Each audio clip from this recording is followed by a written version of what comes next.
안녕 여러분. 모솔이라는 말 알죠? 모태솔로. 예전에는 한 20대까지 솔로면 그런 말을 들었는데 요즘엔 중고생도 모태솔로라고 한대. 이상한 일은 아니에요.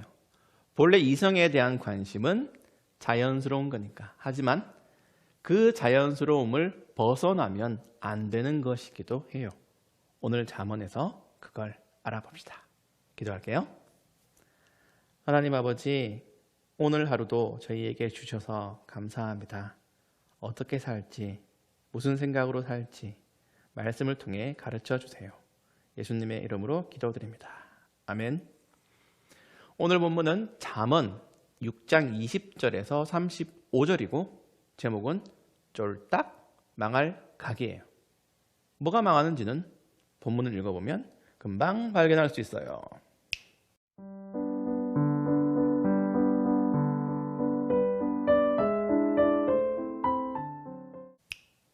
세 문단으로 나뉘네요. 1문단은 가르침을 잊지 말자. 2문단은 로맨스는 없다. 3문단은 용서받을 수 없는 도둑질이라고 해요. 전체적으로 본문이 성적인 죄를 얘기하죠. 간단한 질문 해볼게요. 성적인 욕망은 나쁜 건가요? 사람에게 절대 있어서는 안 되는 건가요? 아니요. 성경은 성적인 욕망 자체를 나쁘다고 하지 않아요. 만약 그렇다면 누군가를 좋아하고 이성에 끌리는 것 자체가 전부 죄야. 절대로 그렇지 않아요. 앞에서 말했지만 이성에 대한 관심은 자연스러운 거예요. 조금 더 나가서 손잡고 싶고 안아보고 싶은 끌림도 하나님이 주신 선물이죠. 그러나 정말로 중요하게 선물을 받았지만 그러나 그런 모든 게 때가 있고 상대를 가려야 한다는 게 오늘 큐티에서 하고 싶은 말이에요. 1문단 가르침을 잊지 말자는 언뜻 보면 엄빠 말씀을 잘 듣자 그러면 안전빵일 것 같지만 2문단 3문단과 연결해 보니까 성적인 죄를 짓지 말라는 엄빠의 가르침이 돼요. 만약에 그 가르침을 잊어버리면 길을 걸을 때 넘어지고 어느 것도 지켜주지 못하고 쫄딱 망하게 될 거예요. 그 죄가 대체 뭐길래? 이성을 좋아하는 게 죄가 아니라면, 남자가 여자를 좋아하고 여자가 남자를 좋아하는 게 죄가 아니라면 도대체 뭐가 쫄딱 망할 각이 나오는 심각한 죄인가? 이 문단에서 그게 뭔지 찾아보세요. 24절부터 28절을 찬찬히 읽으면서 그 죄가 뭔지, 그 성적인 행위가 뭔지 밑줄 쫙 해보세요.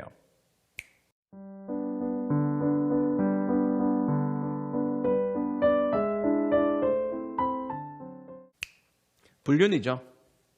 바람 피는 것, 간통, 내로남불의 어원, 내가 하면 로맨스, 남이 하면 불륜.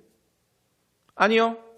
그건 자기 정당화이고 그런 로맨스는 없어요. 한 남자와 여자가 만나서 두근두근 연애를 시작하는 건 로맨스지만 남편과 아내가 있는 사람이 따로 만나서 연애하는 건 무조건 100% 불륜입니다.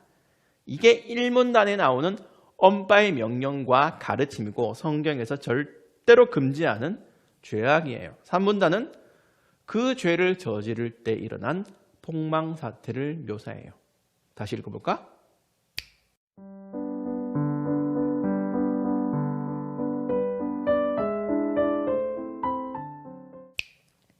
어떻게 된다고? 그건 도둑질이라고 일단 못을 받고 30절에 생계형 도둑질은 어쩌면 용서받을 수 있지만 너무 배가 고파서 빵 하나 요만한 거 훔쳤어요. 그래 그럴 수 있겠지라고 할 수도 있지만 31절에 돈 벌 욕심으로 남의 물건을 훔치면 배상해야 된다고 하죠. 32절에 간음하는 건 배상한다고 될 일이 아니야. 간음하는 자는 정신이 나간 사람으로 자기 영혼을 망치는 사람이라고 해요. 미쳤다는 거야. 정신줄 놓은 거지.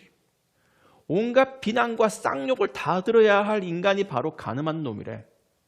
도둑질은 배상하면 되지만 33절에 간음한 자는 매를 맞고 수치를 당하고 영원히 박제되어서 놀림받을 거라고 해요.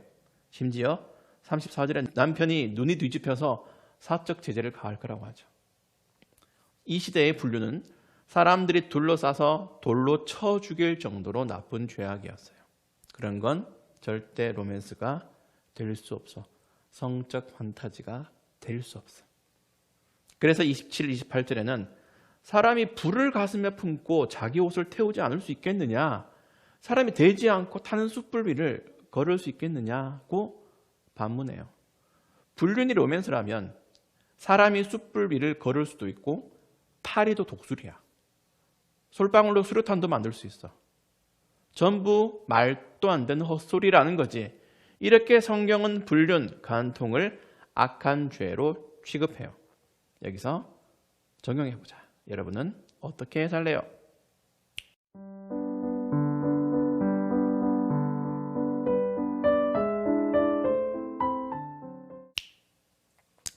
기준을 정해요.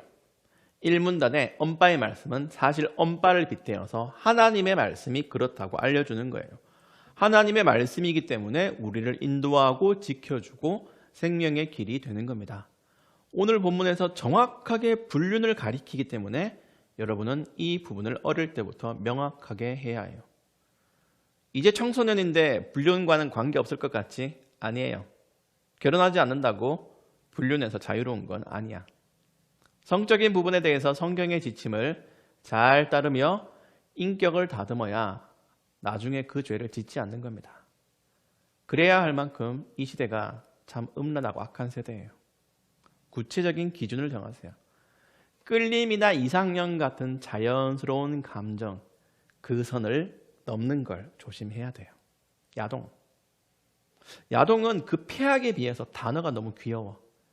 그게 포르노지 무슨 야동은 야동이야. 요즘 청소년 때 그걸 보는 게 뭐 당연하다고 본능이라고 말하는데 여러분 그런 거 따라가면 안 됩니다. 뻔뻔하게 남자의 본능, 여자의 본능이라고 핑계하면서 보지 마세요. 상상으로 짓는 죄도 멈추세요. 생각은 자유가 아니야. 망상은 로맨스가 될 수 없어요. 혼전 순결을 비웃고 자유연애를 당연시 여기고 몸매를 드러내는 걸 아무렇지도 않게 여기는 이 시대이지만 그런 세상 사람들조차 욕하는 게 불륜이고 간통입니다. 성적인 문제에 자유로운 것 같은 시대라도 그건 용납하지 않아요. 여러분 때부터 명확한 기준을 정해야 합니다. 그걸 위해서 말씀을 가까이 하세요. 모든 죄에 대한 신뢰도 100%의 백신과 치료제가 성경이에요. 성적인 죄를 짓지 않는다고? 결혼하지 않았으니까 불륜은 아니라고 안심하지 마세요. 나는 아직 남친, 여친 생각이 없어요. 관심도 없어요. 아니에요, 여러분. 말씀을 떠나 있으면 언제 어떻게 될지 모르는 게 우리 인간입니다. 무엇보다도 말씀을 떠나면 그게 쫄딱 망할 각이에요. 23절 말씀처럼 이 명령이 등불이요 이 가르침은 빛이요 이 교훈은 생명의 길이라는 고백이 여러분의 입에서 나오길 바라요. 기도합시다. 하나님, 이 악하고 음란한 시대에서 저희의 몸을, 저희의 마음을, 저희의 신앙을 지켜주세요. 예수님의 이름으로 기도드립니다. 아멘. 여러분, 우리 다음 교태 시간에 다시 만납시다.